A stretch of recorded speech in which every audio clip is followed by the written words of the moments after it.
The Penguins are bad, though. The Penguins are bad. Did you see the goal that I forget what goal it was? Pete Blackbird's like almost had it, Matt Murray, and it was a goal. He didn't even move. Move.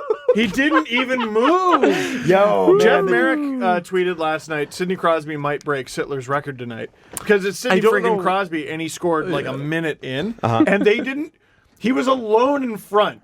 I don't know if Crosby's ever been that alone. As if you'll ever forget Sidney Crosby's on the ice. That was the only goal they scored. Man, so the Jets are 2-2. Penguins are 1-2. And I know it's early, but even like Mike Darnay, some of the guys that like I follow from Pittsburgh are like, please tank this year. And they're missing Malkin for a month. Yes, and Bukestad. He's had a month too? Yeah, at least. Both have lower body soft tissue injuries. That sounds disgusting. Which means not broken bones. Cool.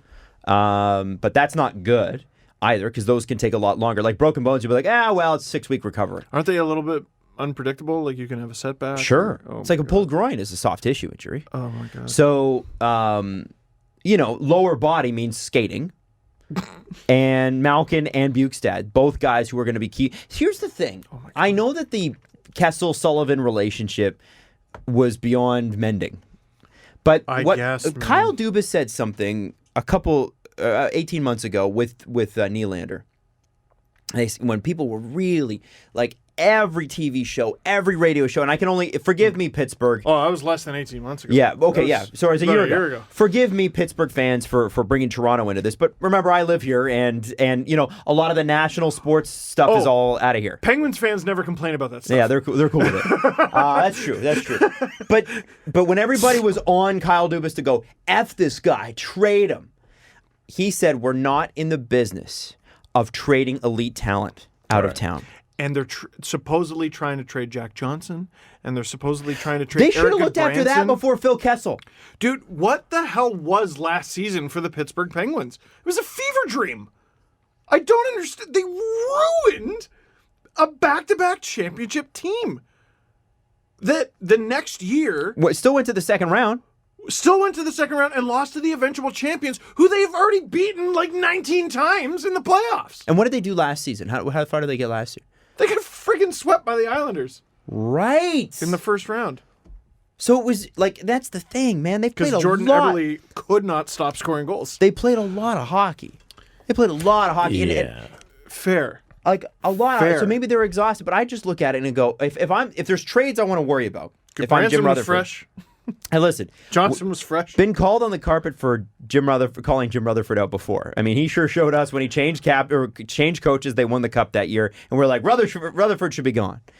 But if you're Jim Rutherford, the two people you're looking at that are problems for your team, Jack Johnson and Phil Kessel, the one I'm getting rid of first is Jack Johnson. And Gauch is not the guy I'm bringing back for Phil Kessel. And if that's the best you can do, then suck it up, Mike Sullivan. It's wild to me that the Leafs were able to find a home for Nikita Zaitsev. And Johnson is just that unmovable. You know what I mean? Yeah. Like, look around the league at some of the contract. Dude, Lucic and Neal. I think sometimes teams, though, have those deals available to them, but they'll go, maybe I can just push it a little harder. And some other team comes in and goes, everyone thinks they're the smartest. Did you guys believe the Malkin rumors where it was, it's me or him? Malkin, he denied that. Oh. Yeah, he denied it, but that doesn't mean it's not untrue. Yeah, I'm sure that happens all the time. I think that's something you could say to Malkin, listen, we're working on it. We're not there yet. Call his bluff. Where's he going to go? Magnitogorsk? And what is he not going to play? Anywhere else in the NHL. He could demand a trade. No, you're under contract. You could still demand a trade. That's great. Play. Yeah. And if you don't play and then they start winning games, and then he shuts up. Okay. Yeah, that's happened before. Most things aren't that simple. No. Most times when a guy demands a trade, he gets traded. Oh, this is... Behind this microphone is the easiest place to make hockey decisions. Exactly. In the world. Oh, 100%. Yeah. In this little vacuum of Steve, it's like, just play. And I agree with that, Jesse. Yeah. But do you let... I don't got to talk to him. Do you let your superstars make you make bad decisions? Either they make that decision, you make that decision because they did it, or they're gone. It's you pick one or the other. Right? I don't doubt that Phil Kessel had a bad relationship with Sullivan and Malkin and all that, whatever it was. My thing is, okay, Evgeny, understand that this guy's an elite talent, and for you to continue winning and challenging for the cup, I got to put the right deal in place. And that could take 6 months to a year. So you're going to have to be patient. You say it's him or you, well, suck it up for a bit. You're the assistant captain on this team. You're the leader when Crosby's been out. You've won 3 cups with us. You know Two of them? Yeah, you know we're committed to winning, so you got to wait, and they didn't wait. And he says, no, you trade me. You trade. I go to Russia. Or you say, no, I won't trade you. And then your team's screwed. You're say, missing hey, your Gino. second line center. Hey, Gino, he had more points than you last year.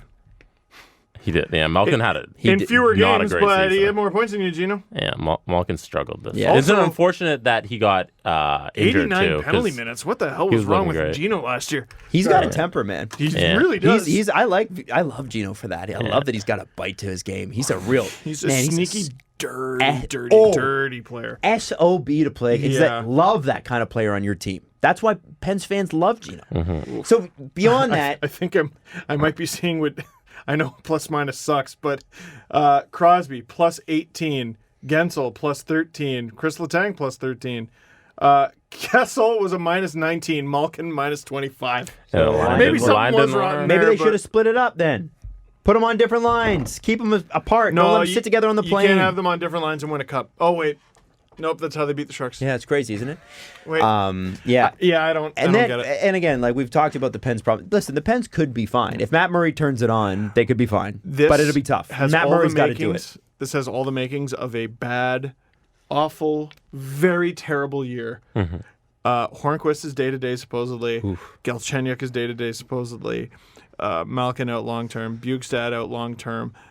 I don't know what's wrong with Matt Murray.